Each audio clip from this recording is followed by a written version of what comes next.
guys, Danny Johnson here, and today I'm going to give you a step-by-step tutorial on how to remove and when I get done with it, replace the transmission in this Nissan Frontier. The owner has told me that it's the same as the Armada, the q56, and Pathfinder, some of the other Nissans, so hopefully this video will help you out as well. The main thing with this is we want to be safe, and so make sure that you put jack stands properly under here. This has an aftermarket lift kit on it, so we're putting them here. I've seen other people put them there on the control arms, and you just want to make sure that it's stable. You can see on that one it's not even resting fully on the control arm. So just make sure that it's properly secured. And just something that I'll show you off the bat is make sure you have a ratchet strap that we're going to run, you'll see in the video, underneath the truck to help catch the transmission if something should happen. And also right here, a transmission jack is pretty much a must, and it's going to help you support and properly secure the transmission as you're lowering it. And even with that, you'll need your other floor jack and some basic hand tools. U-joint extensions are also very handy. U-joints and extensions, and a lot of 17 millimeter, a lot of 14 and 12 millimeter in this job, a lot of 10 millimeter stuff. So anyway, hope you enjoy the video and let me know if you have any questions. Thanks. Okay, so under the hood here we're going to undo the negative or ground side. We're going to leave the positive attached. So this is a 10 millimeter on this truck, and sometimes this size varies if you have different cable lines put on aftermarket. But just take that off and make sure you set it aside so it won't contact there. If you want to take off the positive side, you can as well. And make sure that you chock your front wheels so it doesn't roll away. Okay, so we're going to remove the drive shaft. So what we've done here is we've come in and we've lifted on the rear differential with the floor jack, and then we put our jack stands right here where these leaf springs connect on each side, because we want to have the rear wheels just about an inch off the ground. So what we're going to do is we're going to break loose these bolts one at a time, and after they're broken loose, in order to access the next bolt, we're going to put the truck in neutral, spin the drive shaft, which will spin the tires, that's why they have to be off the ground, and expose our next bolt. So I sprayed some penetrating oil on these, and it's been soaking for a minute, so we're going to go ahead and remove these bolts. Okay, so to break these loose, you want to put your 17 millimeter on the back side, and then on the front side you'll most likely want to have one of these extensions, and it's also 17 millimeter. So you have a bolt on one side and a nut on the back. So you want your wrench on the back, and ratcheting wrenches help, and then 17 millimeter with an extension to get past the drive shaft, because if you try to put the head of a socket in here, it won't always fit. So by doing that, you can get past it.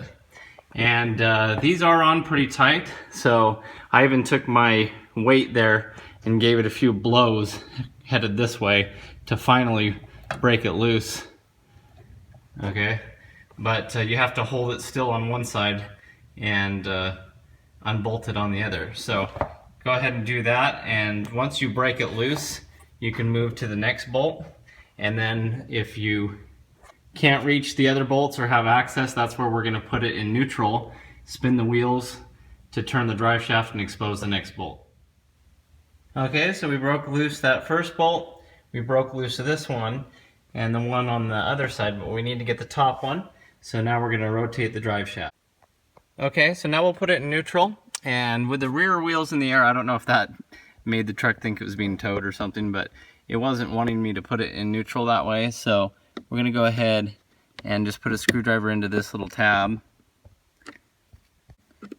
And so you can lift that little piece out, and then when you push down with the screwdriver, it will allow you to then put it in neutral. So pushing that switch down, it allows it to go right into neutral. Okay, and make sure that your emergency brake is down. Okay, now you should be able just to grab onto the drive shaft itself and twist it to expose that last bolt that we need to get to. And now we'll just pull the e-brake and put it back in park so that we can break it loose. Okay, with the next bolt exposed, we pulled the e-brake back up. You can put it in park as well if you'd like. And now we can get that last bolt off. Okay, so all 4 bolts are broken loose, and before we go any farther, I put a scratch mark on both this yoke right here and on the flange. And I just marred it real quick with a screwdriver so we know to put it back together the same way. Because we do want to put the drive shaft back on in the same relationship that it came off. So now we can just take off the rest of these bolts. They're all broken loose. So we'll just remove the bolts and pull the drive shaft off. Okay, so all 4 of our bolts are removed. Now you should be able to grab the drive shaft and just pull it towards you a little bit, and it will come off of this lip right there. And so now the drive shaft is free on this back end.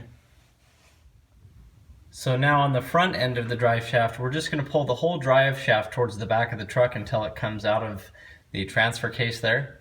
And when that happens, we will likely lose some transmission fluid, so you want to have a catch pan under it. Okay, so we're just going to pull the drive shaft backwards here. You can see it coming out there. And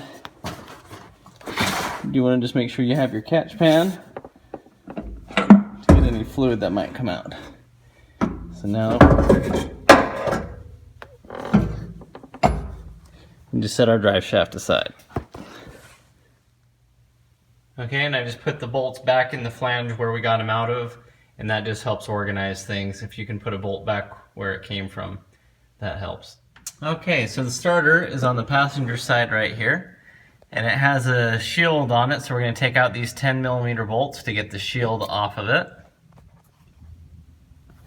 Okay, so with this heat shield now disconnected, we're going to take out 2 14mm bolts. So there's one here on the bottom, and then there's one going in to the from the other way, going this way. And so we'll take those 2 14mm bolts out and then slide the starter away from the transmission. Okay, so the 14mm socket worked really well on this bottom one.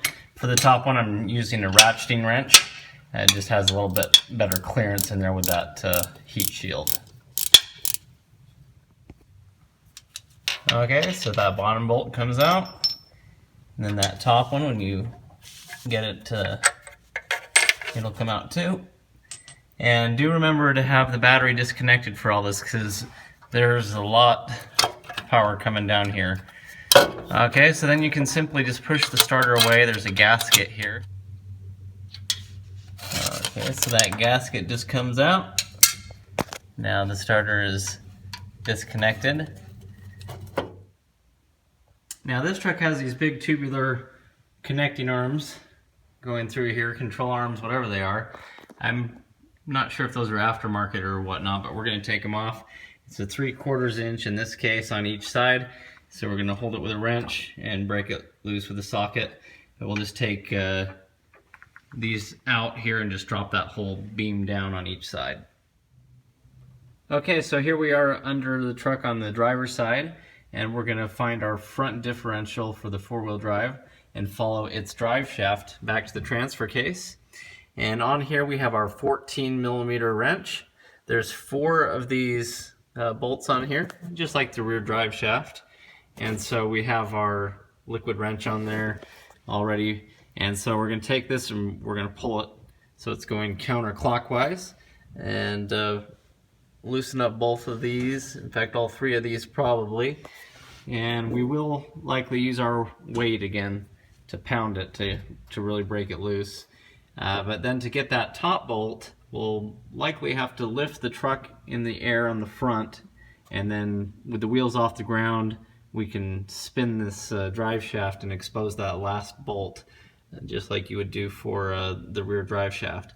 But we're going to take off these 4 bolts now. Okay, so we lifted the front of the truck here and put some jack stands under the control arms just to keep it safe. So now our wheels are off the ground, and we can grab our drive shaft here and twist it and expose that next series of bolts here that we need to get off. And so As you can see, the wheels were spinning when we were doing that. Okay, so now that this one's here, you can have somebody sit in the truck and hold the brake so you can break that one loose. Otherwise, you'll have to put it back on the ground again so that the wheels don't spin when you go to break it loose. Okay, so with all these broken loose now, you can just spin them off. Just hold the back end there, spin each of these off, and we'll be able to disconnect that drive shaft that goes to the front differential. Okay, and then I took a screwdriver and just scratched the relationship of the flange to the yoke there, just so that we know how to put it back on, exactly how it came off. Okay, so with all those bolts out, you should be able to just pull that drive shaft away from the transfer case. So now we're disconnected. Okay, so our drive shaft is disconnected back here at the transfer case.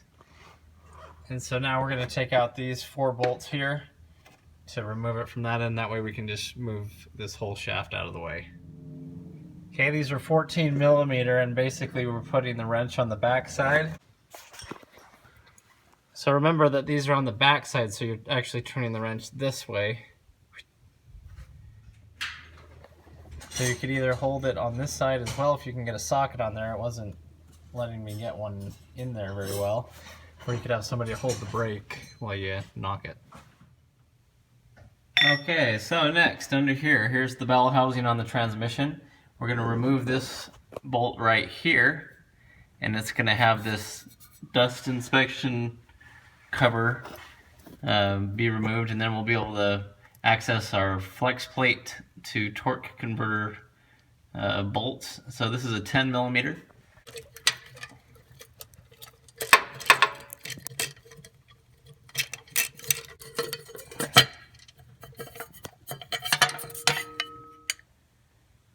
Okay, so with this plate removed, you can see up in here, these are the bolts that we're going to be taking off. So we'll take them off one at a time, and we have to put a breaker bar basically on the crankshaft on the front pulley. I'll show you in a minute, and we'll spin each of these around, and as they spin around, we'll take them off.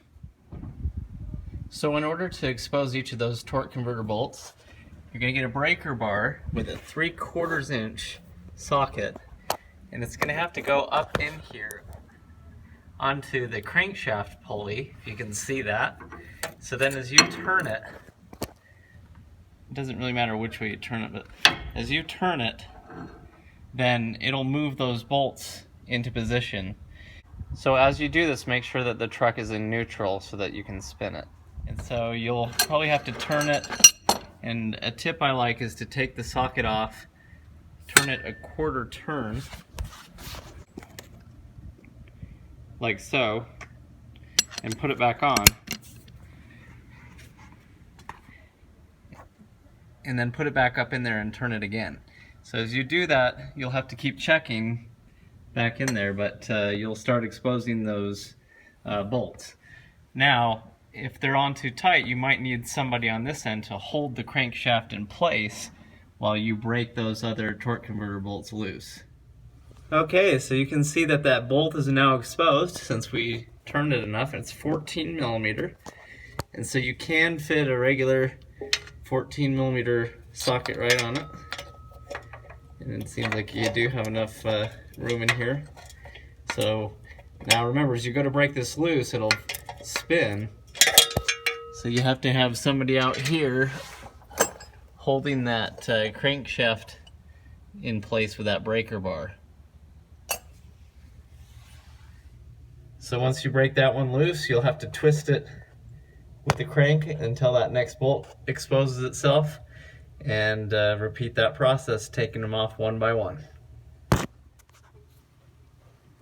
Okay, so as you can see, I broke that one loose.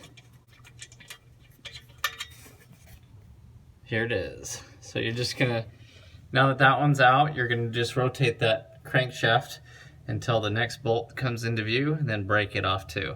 It was possible, I did this alone down here, to be turning it this way while trying to hold the crankshaft still with the breaker bar on the front, so it is possible that 2 people would definitely be helpful.